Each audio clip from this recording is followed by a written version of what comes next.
주님의 평화와 은총이 우리 동대문 지방 모든 가족들에게 함께하기를 먼저 기도하겠습니다. 오늘 전농교회 찬양대의 찬양처럼 우리 동대문 지방 모든 가족들이 성령 안에서 하나가 되어서 하나님께 모든 것을 드리는 여러분들 되시기를 주님의 이름으로 축원하겠습니다. 드리신 헌금을 위해 기도하겠습니다. 하나님 감사합니다. 저희들을 웨슬리의 후예인 감리교도로 만들어 주시고 동대문 지방의 가족이 되게 하시니 감사를 드립니다. 하나님, 이 시대 속에 우리들에게 맡겨준 귀한 사명들을 온전히 잘 감당해 나가는 동대문 지방의 모든 성도님 될 수 있도록 주님 축복하여 주옵소서. 이렇게 웨슬리 회심 기념 성회로 모이게 하시니 더 큰 감사를 드립니다. 우리들의 믿음이 웨슬리를 생각하고 기억하면서 다시 한번 우리들의 믿음이 다듬어지게 하시고 우리들의 믿음이 더 깊어지게 하시고 우리들의 신앙이 더 성숙되어지는 귀한 시간 되도록 주님 축복하여 주옵소서. 이 시간 주님 앞에 귀한 예물 드립니다. 하나님, 이 예물 축복하여 주옵소서. 이 물질 드린 손길 주님께서 기억하여 주시고 그들의 삶에 축복하시고 그들의 가정에 축복하시고 그들의 직장과 그들의 사업 위에 축복하여 주시어서 하나님께 더 큰 영광 돌릴 수 있는 놀라운 손길 될 수 있도록 주님 축복하여 주옵소서. 이 물질이 쓰여지는 그곳에 주님의 영광이 나타나게 하시고 주님의 복음이 꼭꼭 심어지는데 귀하게 쓰여지는 물질 될 수 있도록 주님 축복하여 주옵소서. 감사드리며 예수 그리스도 이름 받들어 기도드렸습니다. 아멘.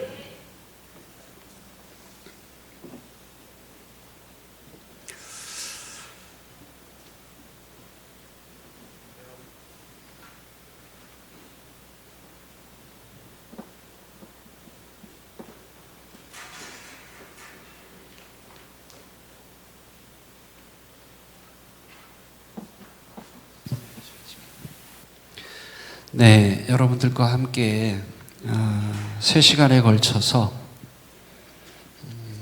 존 웨슬리 목사님의 삶과 신앙이라고 하는 제목으로 함께 은혜를 나누어 보려고 합니다.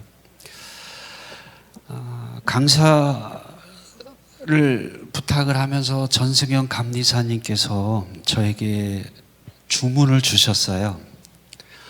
존 웨슬리 목사님에게 집중해 주셨으면 좋겠습니다. 주문이 아니고 저는 명령으로 받아들였습니다. 그래서 다른 모든 어떤 많은 은혜를 나눌 수 있겠지만 온전히 오늘하고 내일은 존 웨슬리 목사님에게 집중하려고 합니다. 그래서 오늘은 첫째 날 존 웨슬리 목사님의 삶과 신앙을 3가지로 나누어 보면서 웨슬리 목사님이 우리에게 일깨워주고 가르쳐 주었던 삶 3가지, 신앙 3가지가 무엇일까, 그거를 통해서 은혜를 나눠 보려고 하고요. 내일은요, 존 웨슬리 목사님의 신학에 있어서 여러 가지 중요한 것들이 있지만 아무래도 가장 중요한 내용은 구원론인 것 같습니다. 그래서 웨슬리 목사님이 가르쳐준 구원이 무엇인지, 그리고 웨슬리 목사님이 우리에게 일깨워줬던, 정확하게 이야기한다면 구원의 여정이라고도 하죠. 구원의 순례라고도 하고요. 그 구원의 여정, 구원의 순례에 대해서 내일은 함께 은혜를 나눠 보려고 하고요. 마지막 수요일 날 셋째 날에는 우리 기독교 대한감리회로 돌아와 보려고 합니다.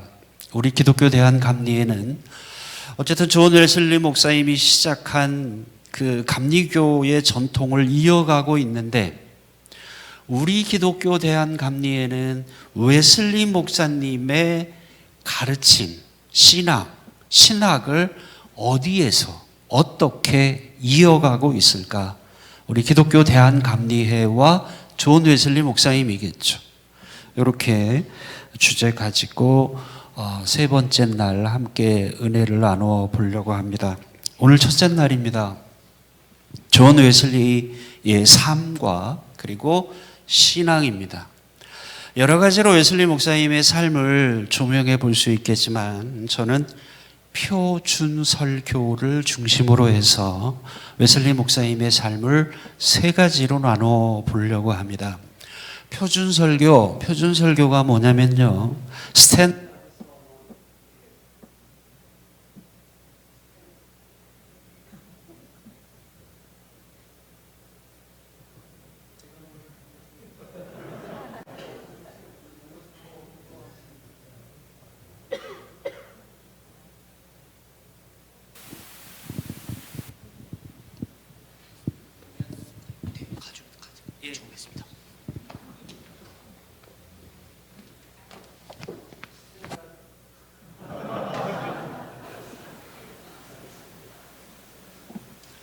스탠다드 서먼, 표준 설교는요, 웨슬리 목사님이 참 설교문을 많이 썼습니다.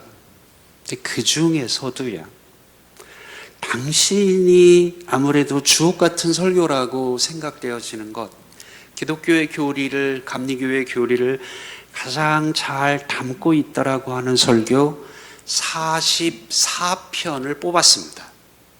그래서 처음에 웨슬리 목사님이 많은 설교가 있지만 그 많은 설교 중에서 44편을 뽑아서 책으로 냈습니다. 이게 표준설교입니다.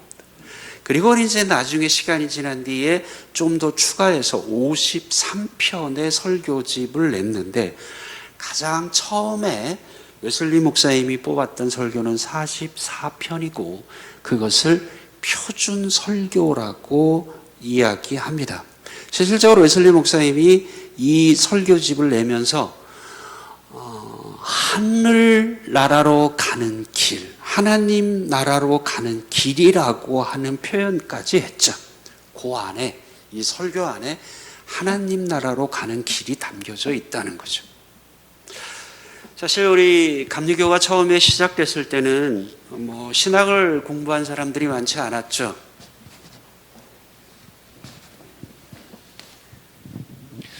그래서 우리 처음에 이제 감리교가 시작될 때는 평신도 설교자를 세웠습니다. 우리 모두 다 아시잖아요. 그 웨슬리 목사님은 처음에 교단이 어디였어요? 영국 국교회였죠. 성공회였죠. 성공회 사저였죠. 아무나, 영국 성공회에서는 아무나 설교를 할 수가 없었습니다. 근데 웨슬리 목사님은 이제 감리교 초창기에 평신도들에게 설교를 할 수 있도록 했습니다. 이게 감리교의 독특한 전통이죠. 근데 감리교의 평신도 설교자를 세우면서 웨슬리 목사님이 이 평신도들이 신학 공부를 안 했으니까, 신학 공부를 안 하고 설교를 해야만 되니까 웨슬리 목사님이 2권의 책을 필독서로 제안했습니다. 이거는 읽고 설교하십시오. 당신들이 신학은 공부 안 했지만 이 2권은 읽고 설교를 하십시오라고 웨슬리 목사님이 부탁을 했습니다. 그 2권 중에 하나가 뭐냐면 표준설교입니다. 표준설교. 그래서 이 표준설교가 사실 웨슬리 목사님 보기에는 당신의 설교 중에서 어떻게 보면 주옥 같은 설교, 아니면은 기독교의 교리를, 감리교의 교리를 가장 잘 담아두고 있는 핵심적인 것이라고 볼 수 있겠죠. 그래서 이 표준 설교를 중심으로 해서 존 웨슬리 목사님의 삶과 신앙, 이렇게 세 가지로 나누어 보려고 합니다. 우리가 지금 여기 왜 모였나요? 간단하죠. 1738년 5월 24일 존 웨슬리 목사님이 어떻게 됐어요? 가슴이 뜨거워졌다. 그래서 웨슬리 목사님이 자기 글에서 적고 있는 글의 내용입니다. 저녁이죠. 8시 45분경 그가 그리스도 안에 있는 믿음을 통한 하나님께서 마음의 변화를 일으키는 일을 설명하고 있었다. 그때 나는 웨슬리의 마음이 이상하게 뜨거워지는 것을 느꼈다. 이게 우리가 많이 이야기하고 있는 올더 스케이트 체험이죠. 웨슬리의 삶을 바꿔놓았죠. 내 마음이 이상하게 뜨거워지는 것을 느꼈다. 나는 내가 그리스도를 신뢰하고 있으며 구원을 위해 그리스도만을 믿고 있음과 내 죄를 아니 내 죄까지 다 거두어 가시고 나를 죄와 죽음의 법에서 구원하셨다라는 확신을 얻었다. 저는요, 웨슬리 성회를 이렇게 갈 때마다 저는 꼭 반드시 하는 이야기가 있습니다.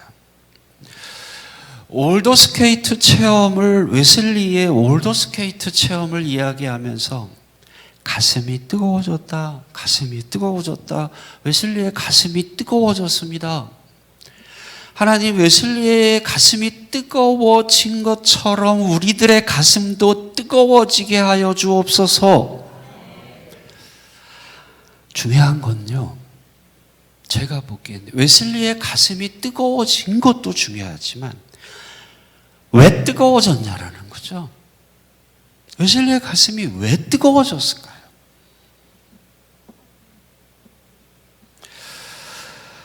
감성이 풍부한 사람들은요, 드라마를 보면서도 가슴이 뜨거워집니다. 그래서 눈시울이 뜨거워집니다. 눈물을 흘립니다. 내 마음이 아프고 내가 힘들 때 나의 마음을 알아주고 전화로든 얼굴로 함께 마주대하든 나와 함께 아파하는 사람을 내가 느낄 때 저의 마음은 뜨거워집니다. 저의 마음이 뜨거워지고 저의 눈에 눈물이 납니다. 웨슬리의 가슴이 뜨거워졌다라고 하는 게 중요하지 않다는 게 아니고요. 웨슬리의 가슴이 왜 뜨거워졌냐라는 거죠. 무엇 때문에 뜨거워졌을까? 저는 이 부분에 밑줄을 그었으면 좋겠습니다. 런현이라고 하는 웨슬리 학자입니다. 미국의 에모리 대학교라고 하는 유명한 감리교 신학교가 있죠. 에모리 유니버시티 웨슬리 신학 교수였습니다. 저 런현이라고 하는 교수님이 더 뉴 크리에이션이라고 하는 웨슬리에 관한 신학 책을 펴냅니다. 저기에서 런현 교수가 뭐라고 이야기하냐면 저 뉴 크리에이션, 우리 기독교 대한감리의 홍보 출판국에서도 번역본으로 출판이 됐습니다. 런현이 이런 이야기합니다. 올더 스케이트에 관한 웨슬리의 언급은 매우 드물 뿐 아니라 오히려 간접적이었다라고 하는 것이 나을 것이다. 우리 기독교 대한감리에는 존 웨슬리 목사님이 올더 스케이트에서 가슴이 뜨거워진 게 너무나 중요하다고 생각하기 때문에 매년 존 웨슬리 회심 기념 주일을 지킵니다. 어제가 성령 강림 주일이면서 우리 기독교 대한감리에게는 존 웨슬리 회심 기념 주일입니다. 왜 그럴까요? 우리 감리교 전통 속에 웨슬리에게는 올더 스케이트 체험이 중요하기 때문입니다. 그런데 저 런현 교수 웨슬리 학자에 따르면 웨슬리가 올더 스케이트 체험을 하고 난 뒤에 별로 올더 스케이트 이야기를 안 한다는 겁니다. 웨슬리 목사님은요, 정말 글을 많이 썼던 사람입니다. 설교문도 많이 썼고요, 일기도 많이 썼습니다. 편지도 많이 썼습니다. 그 많은 글을 끊임없이 써가는데 올더 스케이트 체험한 이후에도 웨슬리 목사님은 계속적으로 1791년까지 계속해서 글을 많이 쓰는데 그 많은 글 중에 올더 스케이트 체험을 별로 언급하지 않는다는 겁니다. 이상하죠? 그래서 런전이 저렇게 말합니다. 올더 스케이트에 관한 웨슬리의 언급은 매우 드물 뿐 아니라 오히려 간접적이었다고 하는 것이 나올 것이다. 웨슬리는 감리교 운동의 역사를 열거해 나가는 여러 곳에서 자신의 개인적인 일, 개인적인 사건을 자주 언급하는데, 그러나 그의 개인적 회심의 체험은, 올더 스케이트 체험은 별로 언급하지 않았다. 이게 오늘 여러분들에게 던지고 싶은 하나의 도전적인 질문입니다. 왜 그랬을까? 웨슬리는 왜 그랬을까? 웨슬리 1703년에 태어났고요. 1791년에 하나님의 부르심을 받았습니다. 이 웨슬리의 삶을 여러 가지로 나누어 볼 수 있겠지만 저는 크게 세 가지로 웨슬리의 삶을 나눕니다. 첫 번째는 1724년에서 25년, 그냥 쉽게 말하면 1725년입니다. 그 다음에 두 번째 웨슬리에게 중요한 해가 1738년입니다. 마지막으로 중요한 해는 1744년이라고 생각합니다. 1725년 내가 성직자의 길을 걷겠다. 정확하게 그때 영국 국교의 사제의 길을 걷겠다는 거죠. 성공의 사제의 길을 걷겠다는 거죠. 1725년에 웨슬리 마음의 결단을 합니다. 내가 이제 성직자의 길을 걷겠다. 이게 1725년에 웨슬리의 삶의 중요한 한 해입니다.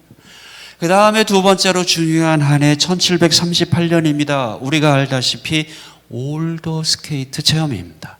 1744년 웨슬리가 감리교를 처음으로 시작한 해입니다. 정확하게 감리교의 첫 번째 연회, 애뉴얼 컨퍼런스가 처음으로 열린 게 1744년입니다.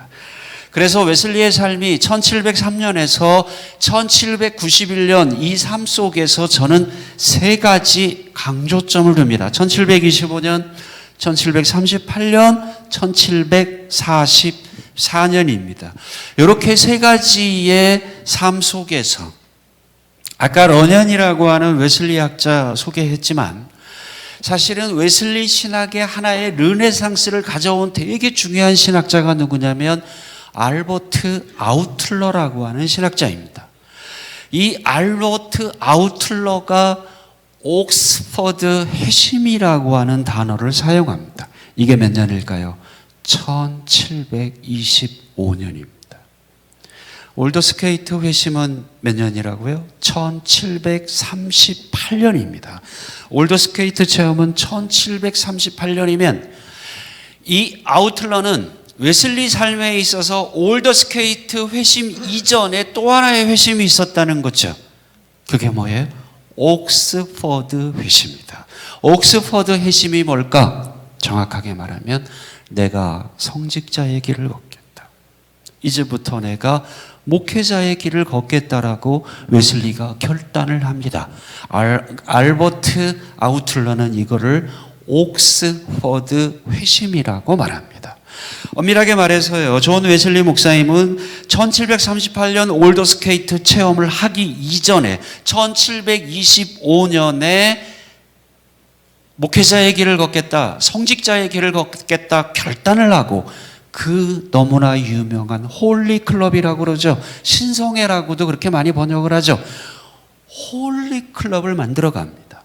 그리고 거기에서 그냥 적당한 신앙생활을 하는 게 아닙니다. 엄격하게 신앙생활을 해나가죠. 언제부터? 1725년부터 홀리클럽을 만들고 너무나 엄격하고 너무나 규칙적인 신앙생활을 해나갑니다. 어떻게 보면 거의 율법주의자 같이 원칙주의자처럼 웨슬리는 1725년부터 그러한 삶을 살아갑니다. 얼마나 규칙적으로 살아갔으면 규칙쟁이들이라고 하는 별명을 얻었을까요? 그게 뭐예요, 영어로? 메소디스트죠. 그게 메소디스트죠. 메소디스트, 우리말로 번역하면 뭐예요? 규칙쟁이들입니다. 정확하게 지켜가는 거죠. 무엇을? 자기들이 하나님과 약속한 거 정확하게 지켜갑니다. 하나님의 말씀을 읽고 하나님의 말씀을 묵상하고, 그때부터 웨슬리는 감옥을 방문해서 어려운 자들을 방문해서 위로하고, 이런 생활을 적당히 하지 않았습니다. 정말 엄격하게 했습니다. 너무나 엄격하게 했기 때문에 저거 규칙쟁이들이야, 저거 방법쟁이들이야 오죽했으면 메소디스트라는 별명을 얻었을까요? 언제부터? 1725년부터. 그래서 아우틀러는 1725년을 뭐라고 이름을 줘요? 옥스퍼드 회심이다. 많은 웨슬리 학자들이 그렇게 이름을 짓습니다. 올더스케이트 체험은 웨슬리의 2차 회심이라면, 웨슬리의 1차 회심은 옥스퍼드 회심이다. 1725년입니다. 그래서 아우틀러가 그렇게 이야기합니다. 1725년 옥스퍼드 회심 이후로 이때부터 웨슬리는 매일 일기를 쓰면서 시간 사용을 비롯한 모든 면에서 엄격한 생활을 하였으며, 성경을 읽을 뿐 아니라 구체적으로 연구하기 시작을 했다. 방금 말씀드렸죠. 1725년에 성직자의 길을 걷기로 결정을 하면서 웨슬리가 홀리클럽을 만듭니다. 그래서 성경과 신앙서적 읽기에 전념하고요, 성찬이 있는 예배를 중요시 여기고요, 자기의 개인적인 신앙생활만 한 것이 아니고 감옥을 방문해서 제수를 돌보기 시작을 합니다. 이 부분을 저는 강조하고 싶은 겁니다. 웨슬리는요, 1738년 올더스케이트 체험을 하기 전에 웨슬리는 결코 방탕한 삶을 살지 않았습니다. 1738년 올더스케이트 체험을 하기 전에 웨슬리는 신앙생활을 적당히 하는 사람이 아니었습니다. 엄격하게 했다라는 점을 우리는 꼭 기억해 줬으면 좋겠습니다. 그래서 저는 이 인류의 기독교인들 중에 회심의 유형이 많이 있겠지만, 저는 크게 회심의 유형을 세 가지로 나눠보고 싶습니다. 첫 번째는 어거스틴 형이고요, 두 번째는 사도 바울 형이고요, 세 번째는 존 웨슬리 형입니다. 어거스틴, 여러분들이 목사님들의 설교를 통해서 많이 들었죠. 어거스틴은 어땠습니까? 회심하기 이전에 어떤 삶을 살았어요? 방탕한 삶을 살았죠. 쉽게 말하면 어떤 삶을 살았습니까? 탕자와 같은 삶을 사는 게 어거스틴이었죠. 탕자와 같은 삶을 사다가 완전히 바뀌었죠. 성자와 같은 삶으로 180도 바뀌었습니다. 이것이 어거스틴의 회심입니다. 사도 바울의 회심은 어떨까요? 종교가 바뀌죠. 다메섹 도상에서 예수님을 만나기 이전에 사도 바울의 종교는 뭐였을까요? 유교였다고요? 불교였다고요? 유대교였죠. 유대교인이었습니다. 유대교인이었던 사도 바울이, 유대교인이었던 사울이죠. 유대교인이었던 사울이 다메섹 도상에서 주님을 만나고 어떻게 돼요? 예수 그리스도의 사람이 되죠. 바뀝니다. 종교가 바뀌죠. 요즘에 최근에 많은 신약학자들이 그런 분석을 합니다. 다메섹 도상에 바울이 바뀐 이후로 유대교의 신앙을 완전히 절연한 건 아니다. 불연속적인 측면보다는 연속적인 측면이 많이 있다라고 분석하는 신약학자들이 많이 있습니다. 그러나 그것을 인정한다고 하더라도요, 다메섹 도상에서 예수님을 만나기 이전에 사도 바울은 그리스도인을 체포하고 박해하던 사람이었습니다. 그런데 다메섹 도상에서 예수 그리스도를 만난 이후에는 어때요? 박해하는 자가 아니라 박해받는 자가 됐죠. 그리스도인을 쫓아다니던 자가 어떻게 됐어요? 도망자가 됐죠. 어쨌든 사도 바울의 회심, 이 터닝은 종교가 바뀌는 것으로 거칠게 말을 해볼 수 있을 겁니다. 웨슬리의 올더스케이트 체험은요, 어거스틴과는 질적으로 다른 회심입니다.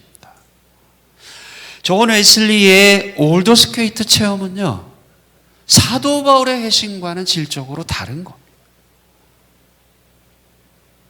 웨슬리는 아까 말씀드린 것처럼 올더스케이트 체험하기 이전에 어거스틴처럼 방탕한 삶을 살던 사람이 아닙니다.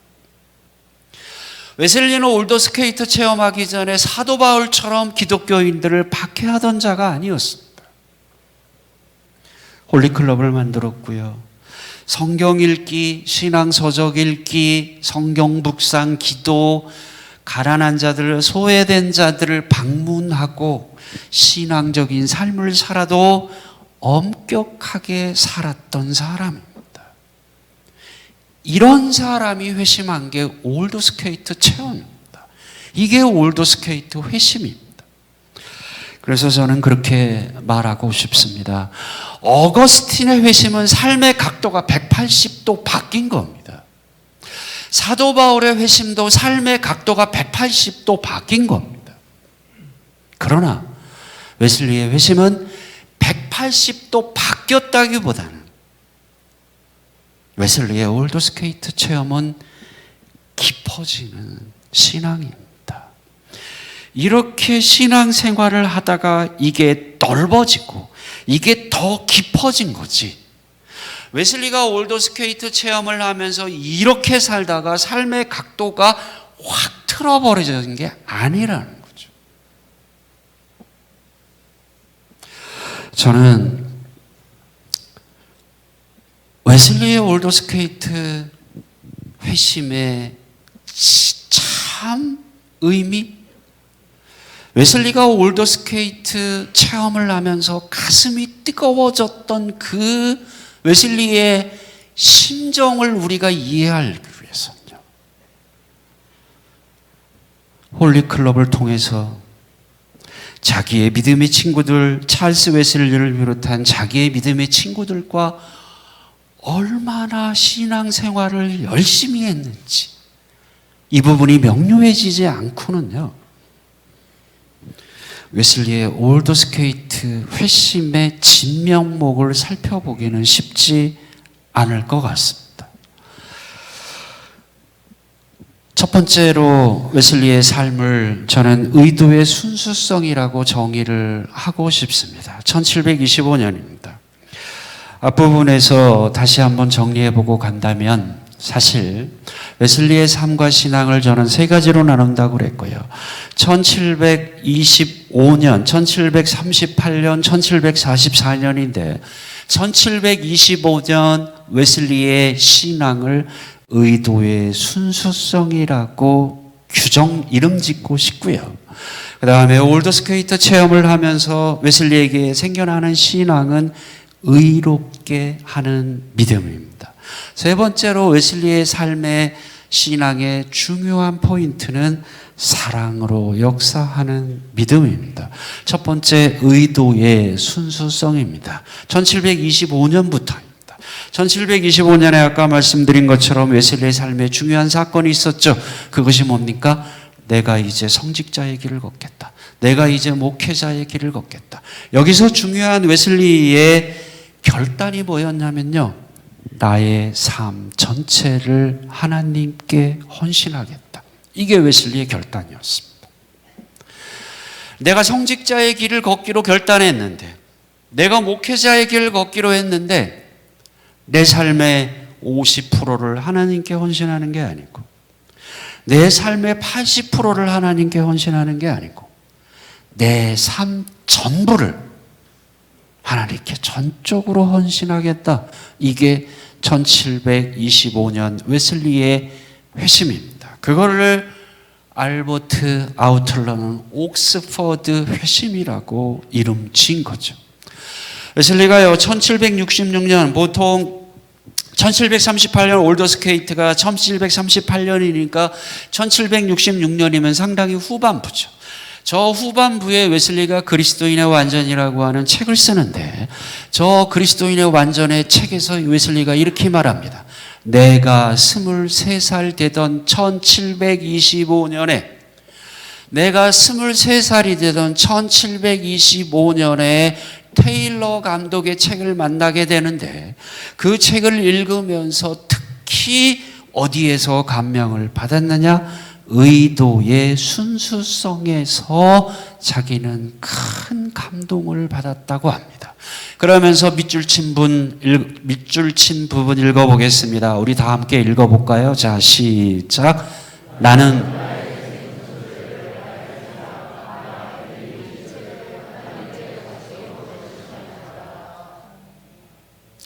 내가 이제 하나님의 성직자가 되겠는데 내 삶의 일부를 바치지 않겠다. 나의 생각, 나의 말, 나의 행위 일체를, 내 삶 전부를 하나님께 온전히 헌신하겠다. 이게 옥스퍼드 회심입니다. 이거를 웨슬리가 무엇으로 간단하게 표현하냐면 의도의 순수성입니다. 의도의 순수성 뭘까요? 내 삶을 온전히 하나님께 헌신하겠다, 하나님께 드리겠다. 나의 모든 의도가 딱 하나가 되겠다는 거죠. 의도가 하나가 되겠다. 무엇을 하든지 내 삶의 의도는 딱 하나다. 그 하나가 뭘까요? 하나님이죠. 이게 의도의 순수성입니다. 그래서 웨슬리가 실질적으로요, 순수한 의도라고 하는 설교를 씁니다. 영어로 single eye입니다. eye. 단순한 눈이죠. 우리말로 번역한다면 단순한 눈인데, 이거를 이제 웨슬리의 신앙과 웨슬리의 신학을 아우르며 봤을 때는 저거를 의도라고, 이 eye를 의도라고 표현을 하죠. single을 단순이라고 번역하지 않고 순수한, 이렇게 번역을 한국말로는 좀 하고 있습니다. 웨슬리가 조지아에 선교사로 가잖아요. 그죠? 조지아에 선교사로 가면서 그 안에서, 배 안에서 썼던 설교가 순수한 의도라고 하는 설교입니다. 다시 한번 강조합니다. 이 설교는요, 1738년 올더스케이트 회심 이전에 쓴 겁니다. 올더스케이트 체험을 하기 이전에 웨슬리가 이 설교를 썼습니다. 순수한 의도에서 웨슬리 뭐라고 말하냐면, 아까 말씀드렸듯이 순수한 의도 뭐예요? 나의 모든 것의 목표가, 의도가 딱 하나님 한 분만을 향해야 된다. 이게 핵심입니다. 첫 번째로 무엇에서도 의도가 순수해야 된다. 종교 의식 속에서도 의도가 순수해야 된다. 여러분도 기도하십니까? 주일 예배 기도 순서 맡으셨습니까? 어떤 생각이 드나요? 오직 하나님 한 분만 생각하시면서 여러분들 기도 준비하십니까? 여러분들이 기도 끝나고 내려갔을 때에 사람들이 오늘 기도의 은혜 받았습니다. 기도의 은혜 받았습니다. 이걸 기다리지 않습니까? 오늘 특별 찬양하셨습니까? 오늘 찬양의 은혜 받았습니다. 이거 기다리시지 않나요? 들으면 기분 좋죠. 그죠? 힘이 되죠. 종교의식 속에서 여러분들의 의도가 하나가 되십시오. 종교의식 속에서 여러분들의 목적이 하나님만 향하십시오. 웨슬리가 이야기하고 있는 겁니다. 예배 속에서 의도가 하나가 될 뿐 아니라, 두 번째, 세속적인 모든 일에서도 의도가 순수해지십시오. 여러분들의 직장 속에서, 여러분들이 하는 일 속에서도 어떡하라고요? 의도가 하나가 되라고 웨슬리는 이야기합니다. 세 번째로 뭐라고요? 무엇을 먹든지 무엇을 마시든지 그 무엇을 하든지 무엇을 위해서 하라고요? 하나님의 영광을 위해서 해라. 네 번째가 저는 흥미롭습니다. 오락 좋아하시나요? 컴퓨터 게임 좋아하시나요? 컴퓨터 게임을 할 때도 오락을 할 때도 어떻게 하라고요? 의도의 순수성을 잃지 말라는 겁니다. 마지막입니다. 대화에서도 무엇보다도 어떻게 하라고요? 순수한 눈을 가져야 된다. 의도의 순수성을 가지라고 웨슬리가 이야기합니다. 우리 다 같이 한번 위에 있는 것 읽어보겠습니다. 여러분이, 자 시작. 여러분이 무슨 말을 하고 생각하든지 혹은 무슨 행동을 하든지 간에 하나님 한 분만이 여러분의 목적이 되도록 하십시오. 하나님만을 기쁘시게 하고 그분만을 사랑하십시오. 제발 두 마음을 품지 마십시오. 하나님을 사랑하고 그분에게 사랑을 받는 것으로 충분합니다. 여러분의 눈을 이 하나의 의도에 고정시키십시오. 아멘. 여러분의 눈을 하나님 한 분에게만 고정시키시기 바랍니다. 여러분이 그 무엇을 하든지 간에 여러분의 의도가 순수해지시기 바랍니다. 웨슬리의 권면처럼 제발 두 마음을 품지 마시기 바랍니다. 이게 웨슬리가 주장했던 의도의 순수성입니다.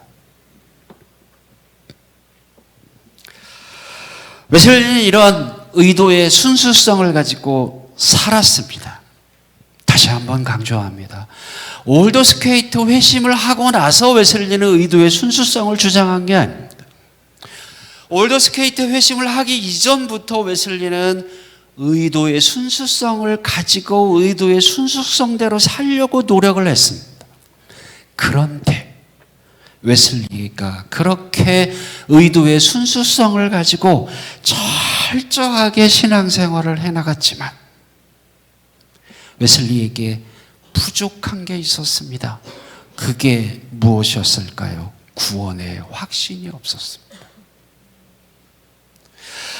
자신이 하나님 앞에 의롭다라고 인정받는 것, 내 죄가 하나님으로부터 예수를 그리스도로 고백함으로 내 죄가 모두 다 용서함 받았다라고 하는 이 확신이 없었습니다. 여러분들, 예수님을 그리스도로 믿음으로 여러분들의 죄가 다 용서함 받았다고 믿습니까?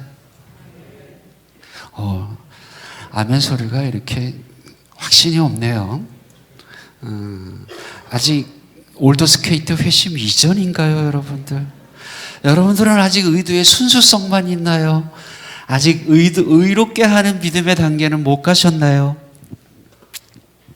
웨슬리가요, 올더스케이트 회심을 하기 전에 아까 말씀드린 것처럼 의도의 순수성을 가지고 그렇게 메소디스트라고 하는 별명을 얻기까지 철저하게 살아갔습니다. 그런데 왜 구원의 확신이 없었을까요? 웨슬리는요, 올더스케이트 회심하기 이전에 어떤 신앙을 가졌었냐면, 내가 의롭게 살아야만 하나님이 나를 의롭다라고 인정해 주신다고 생각했습니다. 내가 선하게 살아야만 하나님 앞에 내가 의인이 될 수 있는 줄 아는 거예요. 언제까지? 올더스케이트 회심하기 이전까지.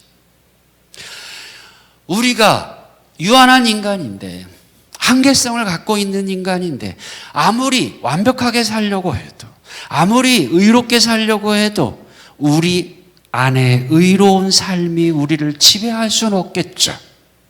그러니까 웨슬리가 자신이 없었던 거죠. 그래서 웨슬리는 정확하게 1738년 5월 24일 이전에는 내가 선한 일을 많이 하고 공적을 많이 쌓고 하나님 앞에 의로운 일을 많이 해야, 그래야 의롭다라고 인정받을 수 있다고 생각을 한 거죠. 그런데 1738년 5월 24일 날 이게 바뀐 겁니다. 아니구나. 내가 옳은 일을 많이 해서, 내가 의롭게 살아서 내 죄를 용서받는 게 아니라 무엇으로 의롭다고 인정을 받는다? 믿음으로 의로워질 수 있는 것이구나. 예수를 그리스도로 믿음으로 나는 의로워질 수 있고, 예수를 그리스도로 믿음으로 내가 의인이 될 수 있다라고 하는 것을 웨슬리는 깨달은 겁니다. 그러니까 올더스케이트 체험하기 이전에는 의인이 되기 위해서 의도의 순수성을 가지고 그렇게 철저하게 살았던 거죠. 그러나 이게 아니구나. 웨슬리는 그때 깨달은 겁니다. 내가 의로워질 수 있는 거, 내가 하나님 앞에 의롭다라고 인정받을 수 있는 거, 그것은 무엇이다? 믿음이구나. 이거를 웨슬리는 깨달은 겁니다. 이게 올더스케이트 회심입니다. 그래서 1738년 5월 24일을 웨슬리가 회심하면서 뭐라 그래요? 그때 나는 내 마음이 이상하게 뜨거워졌다. 왜 뜨거워졌을까요? 왜 뜨거워졌을까요? 나는 내가 그리스도를 신뢰하고 있으며 구원을 위해 그리스도만을 믿고 있음과 구원을 위해서 내가 의롭게 살아야 된다는 거 내려놓은 거죠. 나의 구원을 위해서 내가 의로워져야 된다라고 한 것 내려놓은 거죠. 나의 구원을 위해서 무엇만이 필요하다? 예수 그리스도만을 믿고 있음과 내 죄를, 내 죄까지도 다 거두어 가시고 나를 죄와 죽음의 법에서 구원하셨다라는 확신이 생긴 겁니다. 이것 때문에 웨슬리의 가슴이 뜨거워진 겁니다. 이거를 웨슬리가 깨달은 거예요. 그런데 웨슬리가 실질적으로 한 1739년에 쓴 설교입니다. 이 설교 속에서요, 올더스케이트 회심 이후에 한 1개월 후에 쓰여진 설교인데, 이 설교가 믿음에 의한 구원입니다. 구원은 믿음에 의해서 가능하다. 웨슬리가 이야기를 합니다. 1739년에 이 설교를 쓰면서 웨슬리가 핵심은 그 이야기입니다. 구원에 이를 수 있는 믿음은 어떤 믿음입니까?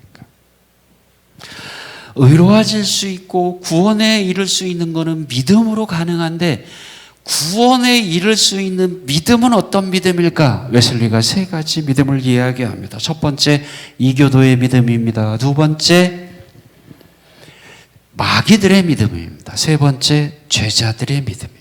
웨슬리는요, 이 세 가지 믿음 갖고는 구원이 불가능하다고 이야기합니다. 이교도의 믿음, 비기독교인이죠. 비기독교인이 무슨 믿음이 있을까라고 생각할지 모르겠습니다. 그러나 웨슬리가 생각하기에는 비기독교인들에게도 믿음은 있다는 겁니다. 여러분들의 지인들 중에 비기독교인이지만 어떤 사람들이 있어요? 유실론자들이 있잖아요. 예수를 그리스도로 고백하지는 않지만, 기독교인은 아니지만 나는 신이 있다고 생각해 라는 사람들이 있죠. 그러나 웨슬리에 따르면 신이 있다고 믿는 믿음 가지고는 구원이 불가능하다. 신의 존재를 믿는다고 해서 그것은 구원이 불가능하다. 즉 이교도의 믿음으로는 구원이 불가능하다. 두 번째, 마귀들의 믿음입니다. 마귀가 무슨 믿음이 있을까요? 마귀들이 믿음이 있을까요? 없을까요? 마귀들, 복음서를 읽어보십시오. 마귀들도 압니다. 성경이 하나님의 말씀이라는 걸 마귀들도 알고 있습니다. 그것뿐만이 아닙니다. 마귀들은 이것도 압니다. 어떤 마귀들은 예수님이요, 하나님의 아들인 거 인정합니다. 그 이야기 뭘까요? 마귀들도요, 성경이 하나님의 말씀인 걸 믿고 있고요. 마귀들도 예수님이 그리스도인 것, 예수님이 하나님의 아들인 것을 믿고 있습니다. 그러나 웨슬리 그렇게 말합니다. 마귀들처럼 성경이 하나님의 말씀인 걸 믿는 믿음, 예수님이 하나님의 아들인 걸 믿는 믿음, 이 믿음이 우리를 구원하지는 않는다. 그 믿음 갖고는 구원받을 수 없다라고 말합니다. 세 번째로 제자들의 믿음입니다. 저 앞에 가로가 있습니다. 예수님이 지상에 계셨을 때의 제자들의 믿음. 정확하게 말한다면 예수님의 부활을 경험하기 이전의 제자들의 믿음이죠. 예수님의 부활을 경험하기 전에 제자들의 믿음, 마귀를 내어쫓는 능력도 있었습니다. 병을 고칠 수 있는 능력도 있었습니다. 병을 고칠 수 있는 능력 있는 믿음, 마귀를 에어쫓을 수 있는 능력 있는 믿음, 그 믿음이 우리를 구원하는 믿음은 아니다. 웨슬리 이야기합니다. 그러면 어떤 믿음이 우리를 구원한다고 이야기할까요? 제일 밑에 단락 우리 함께 읽어보겠습니다. 주님의 부활이 생명과 영생으로의 회복이라는 사실을 고백하는 믿음입니다. 예수가 그리스도라고 하는 것을 인정하는 것, 이 믿음 갖고는 구원이 불가능하다는 겁니다. 그러면 그 믿음이 어디까지 가야 될까? 주님의 죽으심, 주님의 부활이 나의 죄, 나의 부활, 나의 영생을 가져온다라는 확신이 생기는 것. 그 믿음이 결국 우리를 구원하는 믿음이라고 웨슬리는 이야기하고 있습니다. 결국은 저 믿음을 깨달은 거죠. 언제? 올더스케이트 회심에서.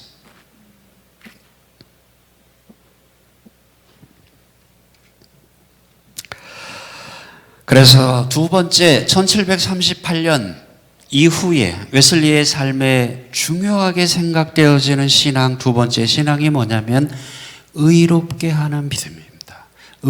사람을 의롭게 하는 것, 즉 구원에 이르게 하는 것은 행위가 아니고 공적이 아니고 무엇이다? 믿음이다. 웨슬리가 그것을 두 번째 믿음으로 제시를 합니다. 세 번째로 사랑으로 역사하는 믿음입니다. 아까 이야기했죠. 러년이라고 하는 웨슬리 학자, 에모리 대학교의 웨슬리 학자였던 러년이 이렇게 말합니다. 올더스케이트 회심이 웨슬리에게 그렇게 중요하지만 시간이 지난 뒤에 웨슬리는 올더스케이트 회심에 대해서 별로 언급하지 않는다. 왜 그랬을까? 올더스케이트 회심을 하고 난 이후에, 즉 1738년 5월 24일 이후에 웨슬리가 어디를 갑니다. 어디를 가냐면 독일을 갑니다. 웨슬리가 살았던 나라는 어느 나라일까요? 네, 영국이었죠. 영국에서 살았습니다. 영국에서 올더스케이트 체험을 했습니다. 그리고 올더스케이트 체험을 하고 난 뒤에 웨슬리가 어디를 가느냐? 독일을 갑니다. 독일에 왜 가냐면 독일의 헤른후트라고 하는 지역을 갑니다. 왜 헤른후트 지역을 갔을까요? 거기에 모라비안 교도들의 본부가 있기 때문입니다. 모라비안 교도들이 어떤 사람들입니까? 저는 어려서부터 마르고 닳도록 들었습니다. 웨슬리 회심기념 주일이 되면 계속 반복해서 들었던 게 뭐냐면 웨슬리 목사님이 선교사로 가는데 걸어간 게 아니고 뭐를 타고 갔다? 배를 타고 갔다. 배를 타고 가는데 뭐를 만났어요? 풍랑을 만났어요. 풍랑을 만나서 웨슬리는 죽음의 위협에 빠질지 죽음의 공포에 사로잡혀 있는데 옆에서 찬양하던 사람들이 있었죠. 웨슬리가 충격을 받죠. 그 찬양하던 사람들이 누구였을까요? 모라비안 교도들이었죠. 이게 모라비안 교도들이었습니다. 그리고 어쨌든 그때 도전을 받습니다. 웨슬리가 자기 신앙에 대해서 퀘스천을 달죠. 이 풍랑의 위험 속에 나는 사실 뭐 그렇게 표현하고 있지만 죽음의 공포에 부들부들 떨고 있는데 저 사람들은 찬양하며 태평하거든요. 도전을 받을 수밖에 없었겠죠. 그리고 웨슬리가 조지아에 가서 선교를 합니다. 처음에는요 상당히 성공적이었습니다. 그런데 나중에 웨슬리가 좀 실패를 하지요. 왜 실패했는지 이야기하고 싶지만 여러분들 그래도 오늘 웨슬리 생일인데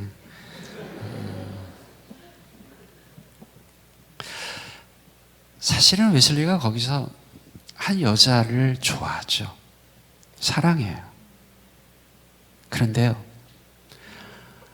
그 여자가 다른 남자하고 결혼해요. 다른 남자하고 결혼해서 교회에 와요. 여러분들 아시죠? 영국 성공회는 매주 뭐가 있어요? 성찬을 나누잖아요. 웨슬리가 예배를 집례하면서 그 부부에게 안 준 거예요.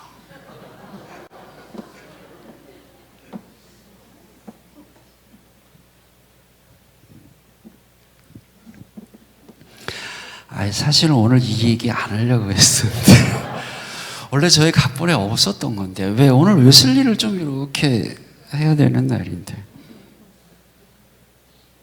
근데요 웨슬리 그 여자가 사실은 웨슬리를 버렸다기보다는 웨슬리가 버린 거나 마찬가지죠. 왜냐하면요 제가 보긴 그래요.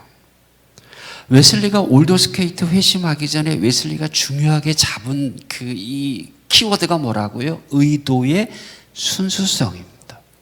웨슬리가요 웨슬리 일기 읽어보면요 이 여자를 만나면서 자신의 의도의 순수성에 자꾸 퀘스천을 달아요.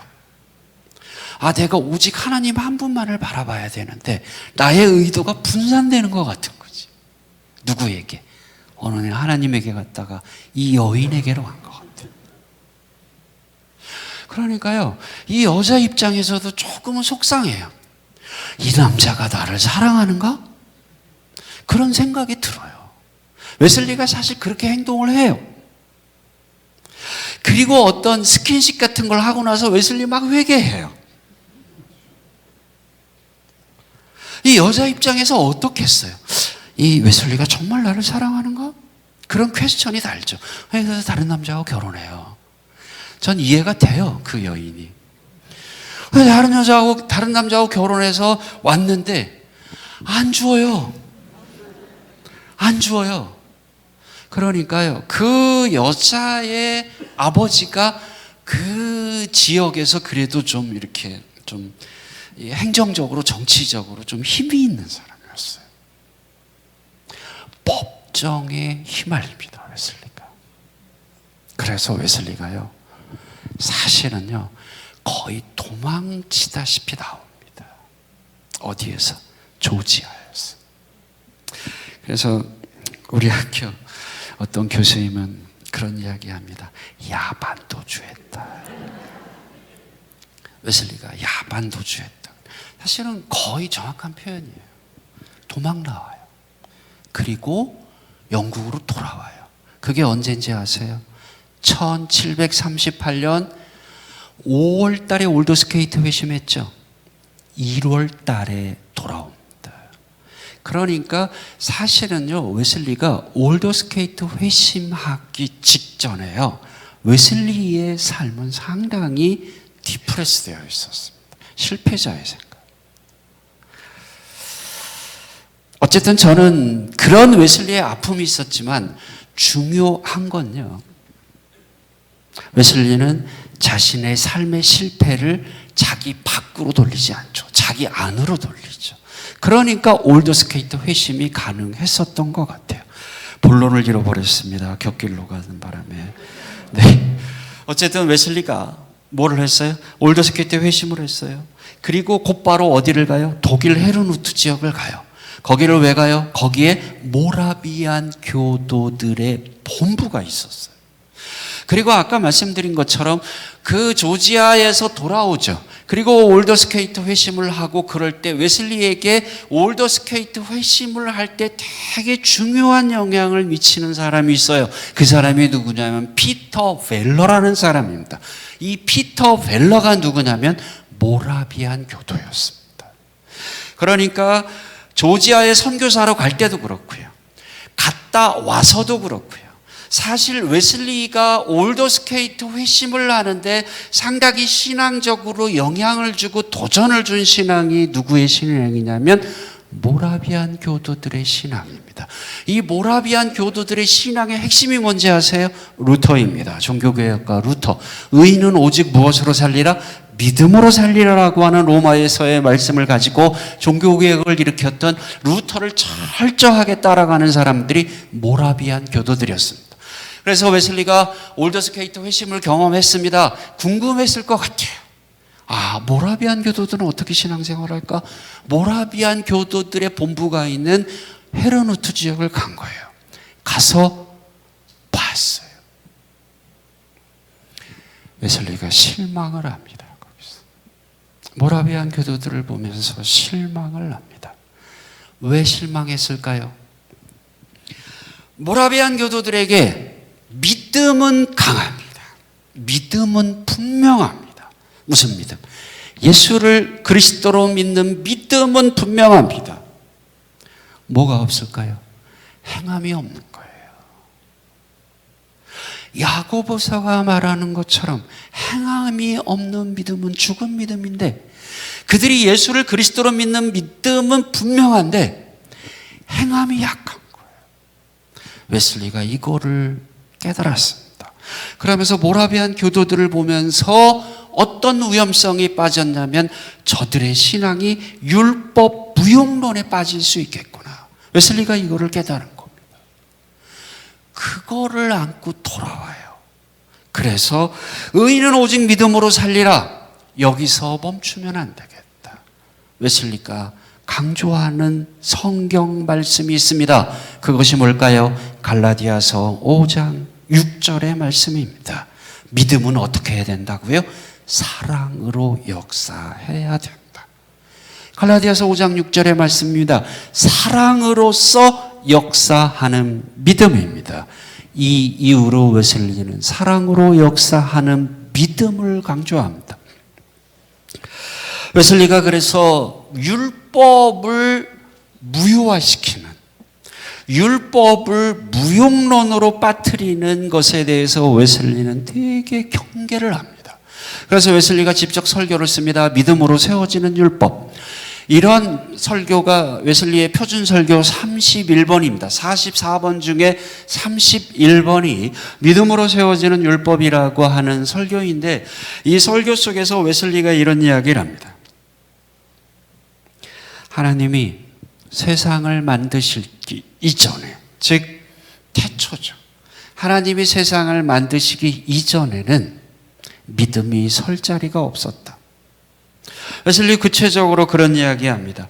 하나님이 세상을 만들기 이전에 성부, 성자, 성령 계셨겠죠. 천사 있었겠죠. 예를 들어서 성부 하나님이 성자 하나님을 믿어야만 됐을까요? 성령 하나님이 성부 하나님을 믿으려고 발버둥 쳤을까요?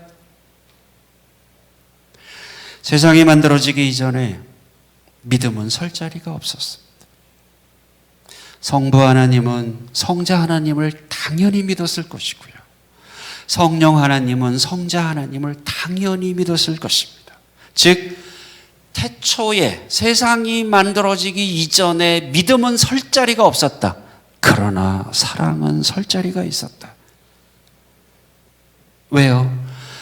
세상이 만들어지기 이전에 성부 하나님이 성자 하나님을 믿을 필요는 없었겠지만 성부 하나님이 성자 하나님을 뜨겁게 사랑하셨을 것이다. 그러니까 세상이 만들어지기 이전에 믿음은 설 자리가 없었지만 어떻다? 사랑은 설 자리가 있었다. 하나님의 뜻이 완성됐습니다. 하나님의 나라가 이루어졌습니다. 종말이 왔습니다. 종말이 오면 어떨까요? 우리가 하나님을 얼굴과 얼굴 대하듯 마주하겠죠. 주님을 얼굴 대하듯 대하겠죠. 그때 그때 믿음이 필요할까요? 믿음은 설 자리가 없을 것이다. 믿음은 완전히 사라질 것이다. 하나님의 뜻이 완성되고 종말이 이루어지면 그때 믿음은 완전히 사라지다. 그때에도 우리들은 하나님을 어떻게 할 것이다? 뜨겁게 사랑할 것이다. 그래서 하나님의 뜻이 완성된 종말에 믿음은 완전히 사라지고, 그러나 그때에도 사랑은 영원히 계속될 것이다. 웨슬리가 그런 이야기를 합니다. 저 믿음을 통해 세워지는 율법 2, 1이 있고 2가 있습니다. 2 속에서 웨슬리가 이렇게 말합니다.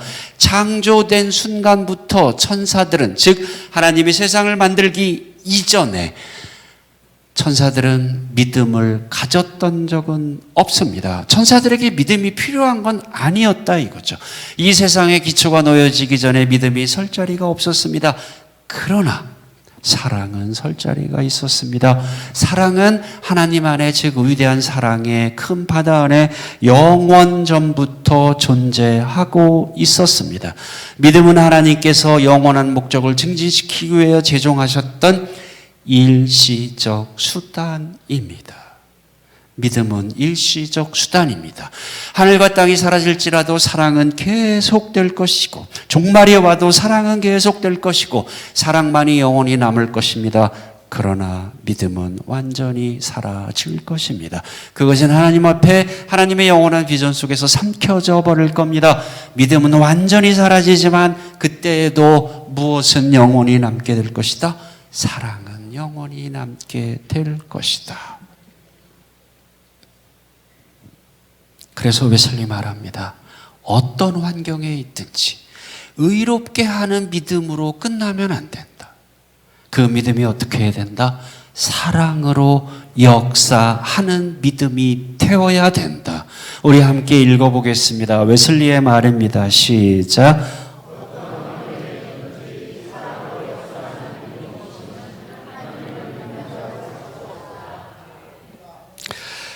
예수 그리스도를 통해서 여러분들의 죄가 용서함 받는다고 믿고 계십니까? 여러분들은 그 믿음을 갖고 계십니까? 그 믿음이 우리 안에서 머무르면 안 된다는 거죠.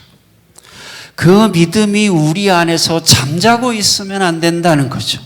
그 믿음이 어떻게 해야 될까요? 사랑으로 역사해야 되고, 우리 안에 있는 믿음이 사랑으로 열매 맺어야 된다는 거죠. 우리의 믿음이 사랑으로 어떻게 해야 될까요? 꽃 피워야 된다는 거죠. 사랑으로 역사하는 믿음이 추상적으로 느껴집니까? 쉽게 말한다면 우리의 믿음은 사랑으로 일해야만 한다는 거죠. 여기서 웨슬리가 말하는 사랑이 뭘까요? 좀 더 구체적으로 말하면 하나님 사랑, 이웃 사랑입니다. 우리의 믿음은 하나님 사랑으로 나타나야 되고요. 우리의 믿음은 이웃 사랑으로 꽃피고 열매를 맺어야 된다고 웨슬리는 이야기하고 있습니다. 그래서 웨슬리의 삶과 신앙을 다시 한번 정리해 보면, 첫 번째, 의도의 순수성입니다. 두 번째, 의롭게 하는 믿음입니다. 그러나 그 믿음이 어떻게 해야 돼요? 사랑으로 역사해야만 된다. 웨슬리가 우리에게 가르쳐준 신앙입니다. 3층짜리 집이 있습니다. 저는 그런 생각이 듭니다. 3층짜리 집이 있는데 웨슬리 신기념주일만 되면 2층만 강조하는 거 아닌가? 의롭게 하는 믿음만 강조하는 거 아닌가?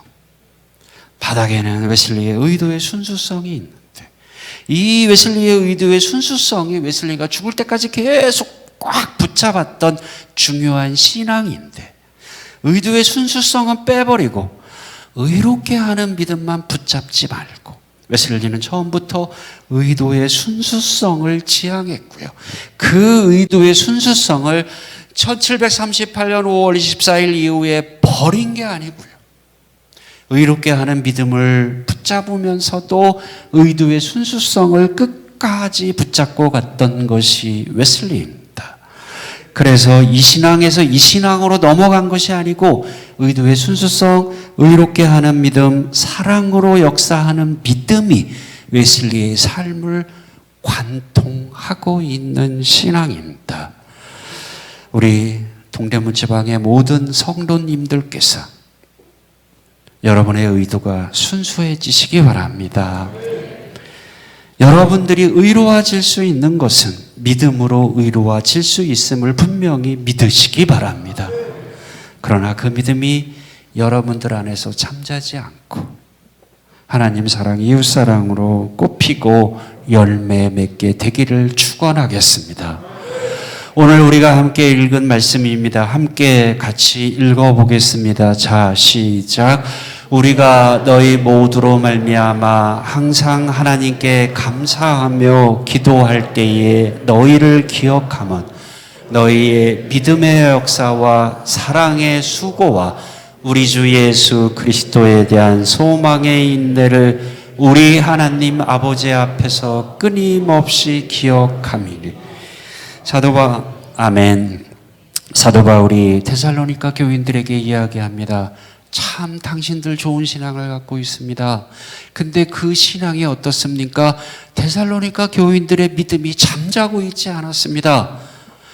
왜 데살로니가 교인들의 믿음이 가만히 있지 않았습니다. 그것이 어떻게 했을까요? 역사하는 믿음이었습니다. 그리고 그 데살로니가 교인들의 믿음이 어땠을까요? 사랑으로 수고하는 믿음이었습니다.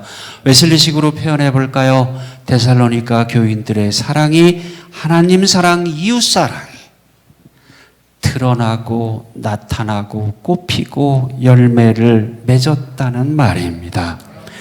우리 동대문교회 성도님들, 동대문교회 모든 교회, 그리고 동대문교 지방에 속한 모든 가족들이 정말 의도의 순수성을 가지고 의롭게 하는 믿음을 분명히 붙잡고 여러분들의 믿음이 사랑으로 꽃피고 사랑으로 열매 맺고 사랑으로 결실을 맺게 되기를 주님의 이름으로 축원하겠습니다. 기도하겠습니다.